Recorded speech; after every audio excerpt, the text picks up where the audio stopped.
Hace un año, exactamente un año, se me ocurría una idea. ¿Qué tal si comienzo un podcast? Y de esa forma llego a más gente. Quizás hay personas que no puedan leer, que no tengan el tiempo de leer, pero sí puedan escuchar. Y así nació, después de unos cuantos años de escribir artículos, el podcast de Neurona Financiera.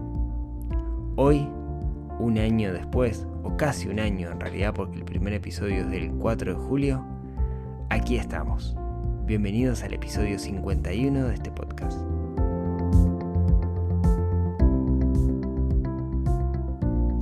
Muy buenos días, tardes, noches para todos. Noche en mi caso, que es cuando estoy grabando esto.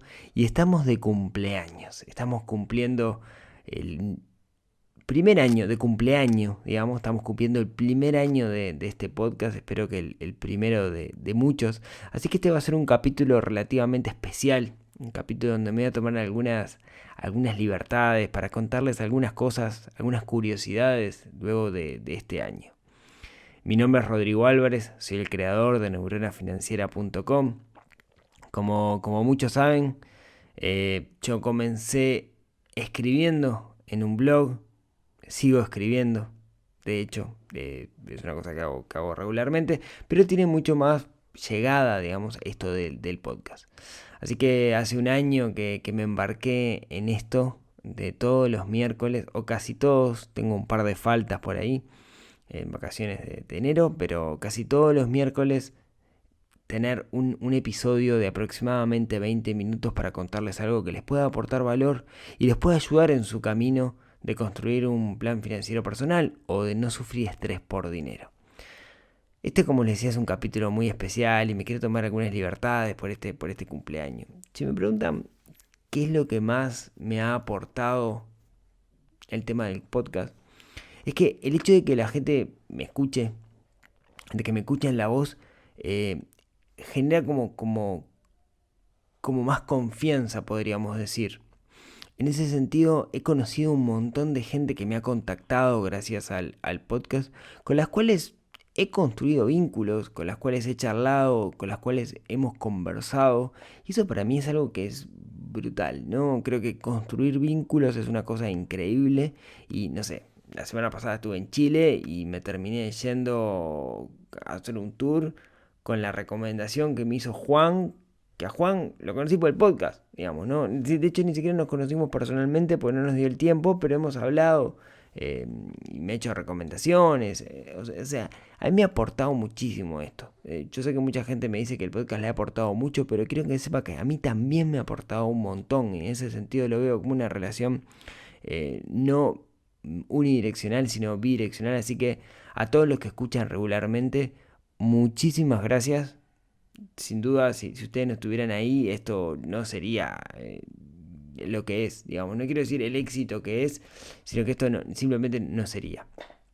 Como dice esa frase, en realidad no es mía, lo dice un podcaster que se llama Joan Boluda, que dice: sin ustedes esto no sería lo que es, simplemente no sería. Y me hago suyas mis palabras.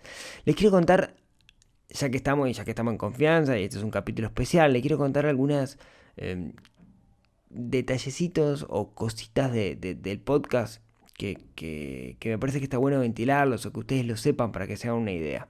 Para mí son números o características que son brutales y por eso las quiero compartir. En este episodio 51, hasta ahora, hasta el 50, ha tenido más de 300.000 episodios escuchados. Es un 10%, aproximadamente un 10% de la población de Uruguay. Para mí es un disparate. O sea, esos son episodios escuchados. La mayoría del público es de Uruguay, mi país natal. Le sigue Argentina, le sigue México, luego Chile y después Perú. Y acá viene alguna cosa que me llama la atención y que quisiera revertir de alguna forma y no se me ocurre cómo. Y ahí quizás ustedes me puedan ayudar. El 77% de las personas que escuchan el podcast son hombres. Y un 21% son mujeres. El 2% es indefinido, cosas raras, digamos. Pero un 77% son hombres y un 21% son mujeres. De ese grupo, el 35% son personas entre 28 a 34 años. Y el 28% de 23 a 27 años. Entonces son cosas que me llaman un poco la atención. Primero, el número 300.000 para mí es un disparate. Además tiene un crecimiento, les diría, cuasi exponencial. Porque o sea, crece muchísimo, ¿no?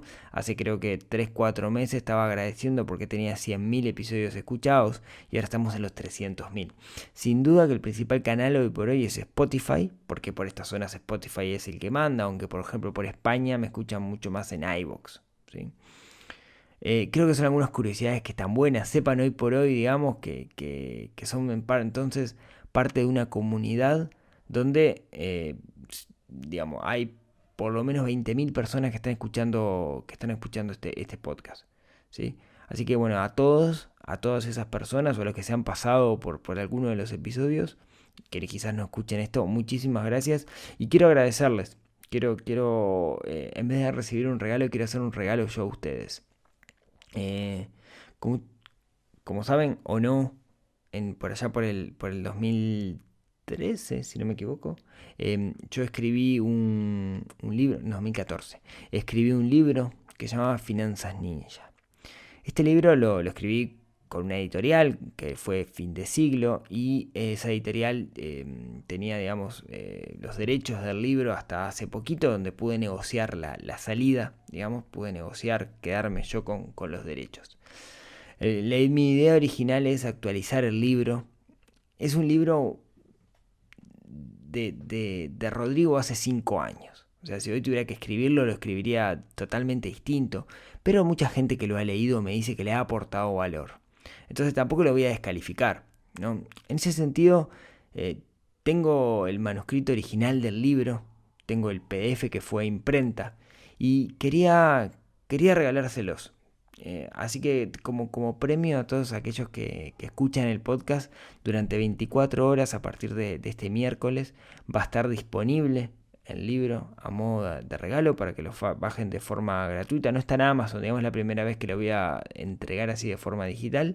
Lo voy a hacer solo por 24 horas como para premiar a aquellos que escuchan el podcast el día que sale.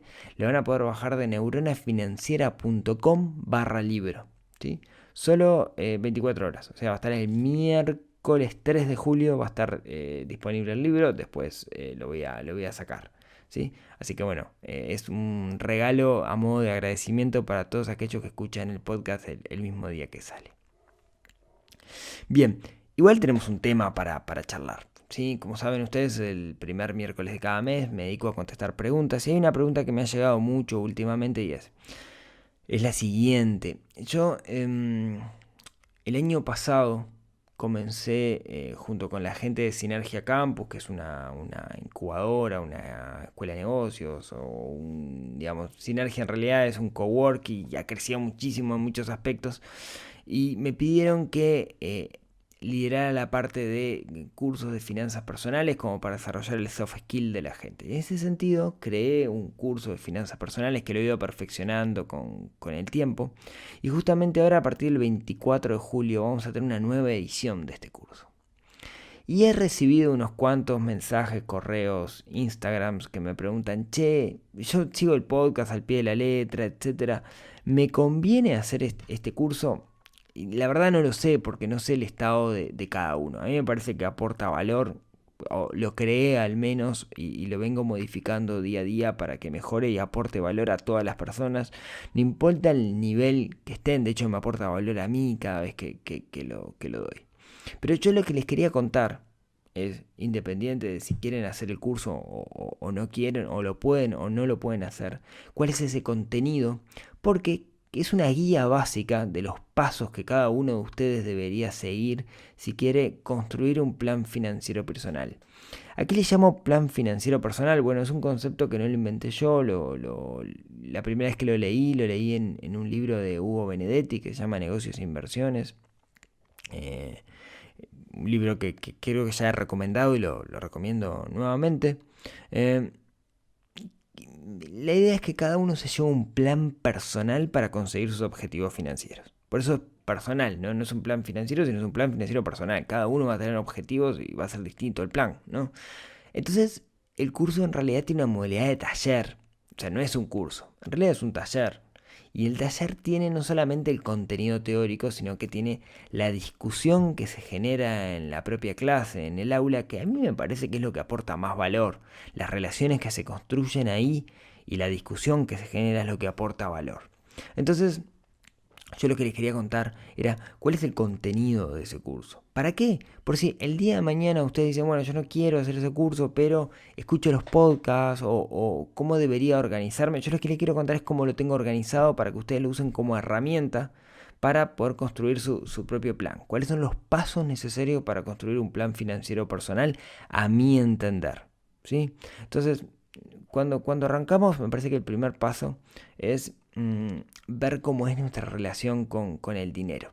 Hay gente que esta parte le embola, que dice, no, yo esto no es lo que me interesa, pero para mí es sumamente importante, porque es cuando nosotros vemos cómo es nuestra relación con el dinero, que quizás podamos entender muchas cosas de nuestra realidad. Y de hecho tengo un capítulo del podcast que habla específicamente de eso. Ahí lo que vemos es cómo era nuestra relación de niños con el dinero, cómo era nuestra relación de nuestros padres con el dinero, si crecí con una imagen positiva o negativa, etc. Y después hacemos algunos ejercicios para intentar revertir esa imagen, que es un proceso que puede ser muy largo y no lo podemos resolver de repente en 2-3 semanas. Pero al menos damos las bases como para entender, ¿sí? Entender que nuestra relación quizás sea limitante. Luego pasamos a entender cómo es nuestro perfil con respecto al dinero. Básicamente hay definidos perfiles con respecto al dinero, ¿sí? Somos, por ejemplo, protectores del dinero o somos gastadores. Bueno, básicamente hay un esquema de perfil. Entonces hacemos algunos ejercicios para identificar, primero para ver cómo nos vemos a nosotros mismos y después identificar realmente cómo es nuestro perfil, ¿sí?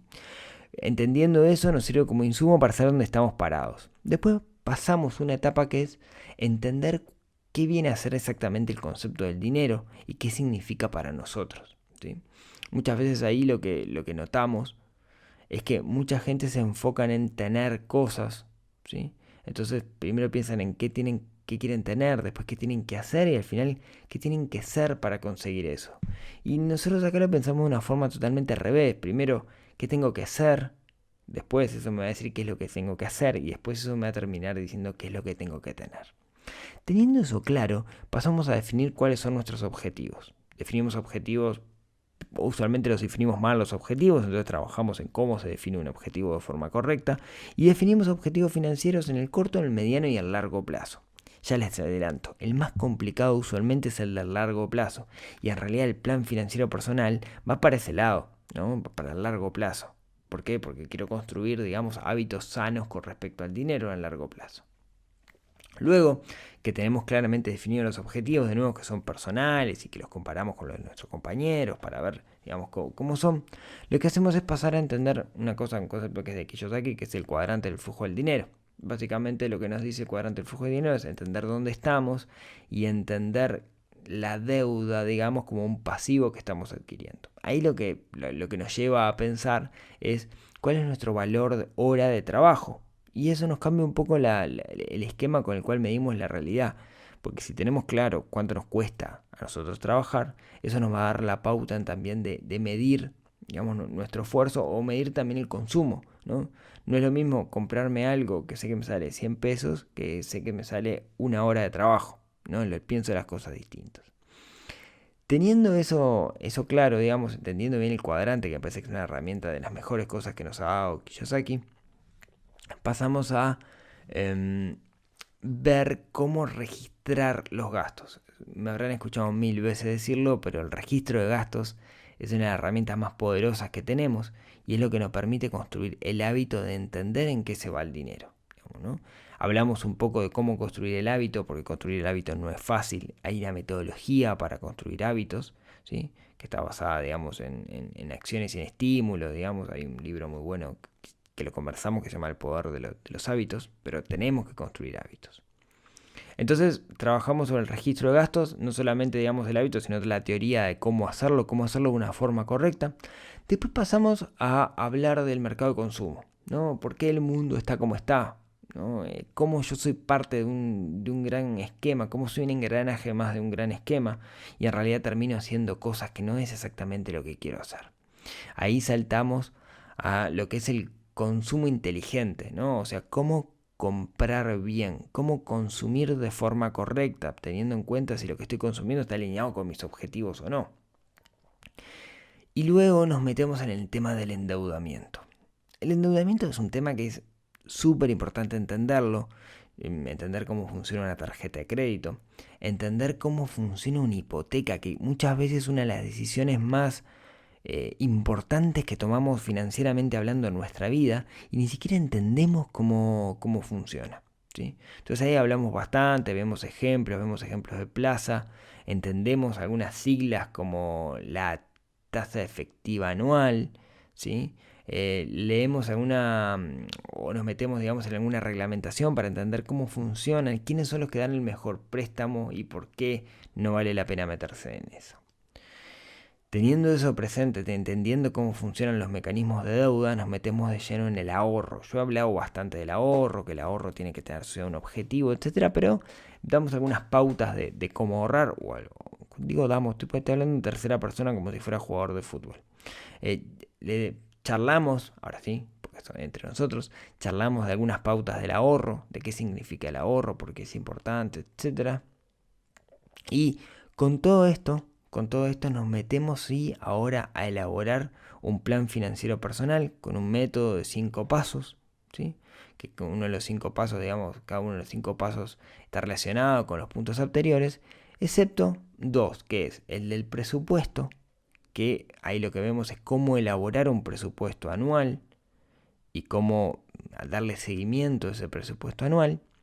Y también vemos cómo invertir. Pero antes, una de las cosas que nos pasa cuando estamos construyendo el plan es que nos damos cuenta que no llegamos. ¿Por qué? Porque nos falta plata. Entonces, nos adentramos un poquito en algunas herramientas que nos permiten aumentar nuestros ingresos. ¿Sí? Que ya le he comentado en el blog, que básicamente es buscar la forma de cómo aumentar más valor, no tener miedo a cambiar de trabajo, etc. ¿Sí? O también nos metemos en algunas herramientas relacionadas con el emprendimiento, ¿no? Muchas veces, o la mayoría de las veces, si sale bien, es más rentable emprender que trabajar en un trabajo que no nos gusta, ¿no? Entonces charlamos un poco también de eso. Y bueno, y por último nos metemos en a analizar, a empezar a aprender cómo invertir, porque me parece que invertir es una herramienta que, como verán, es imprescindible en este plan financiero personal, porque dinero que ahorro y le dejo guardado en el colchón es dinero que se va perdiendo. Entonces tenemos que entender cómo invertir. Y ahí nos metemos con lo que es el modelo de análisis de inversión. El modelo de análisis de inversión es una cosa que desarrollamos con Nicolás Rodríguez, que es un amigo, un compañero, que venimos haciendo cosas juntos hace un tiempo, donde lo que hace un modelo, digamos, para entender, ¿no? Un modelo lo que hace es justamente es un esquema de la realidad. Entonces, lo que hacemos con esto es tomar un mecanismo de inversión cualquiera, ir pasándolo por este modelo, que es un conjunto de pautas o de puntos, e ir validándolo. No valida solamente el mecanismo de inversión, sino valida la relación mecanismo de inversión con la persona, ¿no? Porque cada persona es distinta, tiene perfiles distintos, entonces no sirve validar un modelo por sí mismo, sino que hay que validarlo con respecto a los objetivos de la persona. Entonces, en este checkpoint lo que vamos viendo es cómo funciona este modelo, que es un modelo vivo que va cambiando en función de que lo vamos probando con la propia realidad. Y lo último que terminamos haciendo es tomando ese modelo y explicando algunos mecanismos de inversión que hay en el mercado y ir validándolos con el propio modelo para ver qué me da el modelo, si me aporta a mí o no me aporta, ¿sí? Y eso es este taller de finanzas personales que, como les comentaba, arranca ahora el 24 de julio en Sinergia, pero quería contarles cuál es la temática por si no quieren hacerlo o no pueden hacerlo por temas geográficos, quieren ir llevándolo ustedes. Más o menos esa es la idea, que me parece que tendría que tener un plan ordenado como para que ustedes lo construyan a su modo, ¿sí? Sé que muchos me han preguntado, ok, está bueno que lo hagan en un lugar, pero ¿por qué esto no está online? ¿No? Y la realidad empecé a trabajarlos varias veces Y tengo un problema de que soy perfeccionista y cuando lo estoy haciendo online no me convence y vuelvo para atrás y le agrego ejercicios y le agrego cosas y la verdad la vengo pateando para adelante por eso, pero aquí en este episodio de cumpleaños me comprometo a que este año, y si es posible en el tercer cuarto del año, voy a tener ese curso online.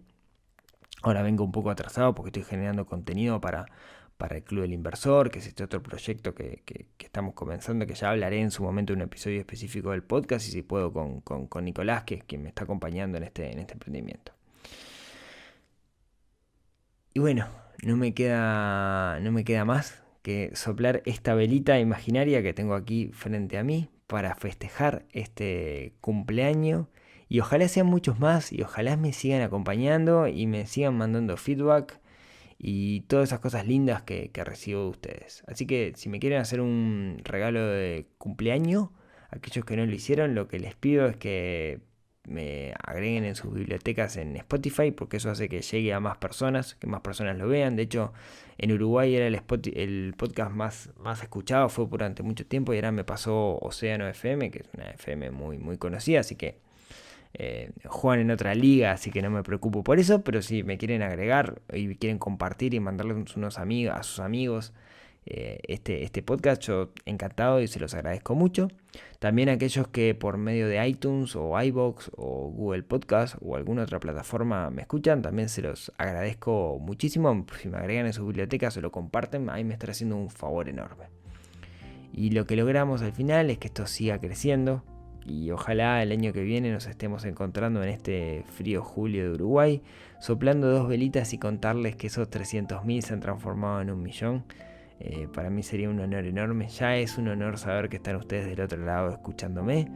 Es algo que me llena el alma. Así que muchísimas gracias.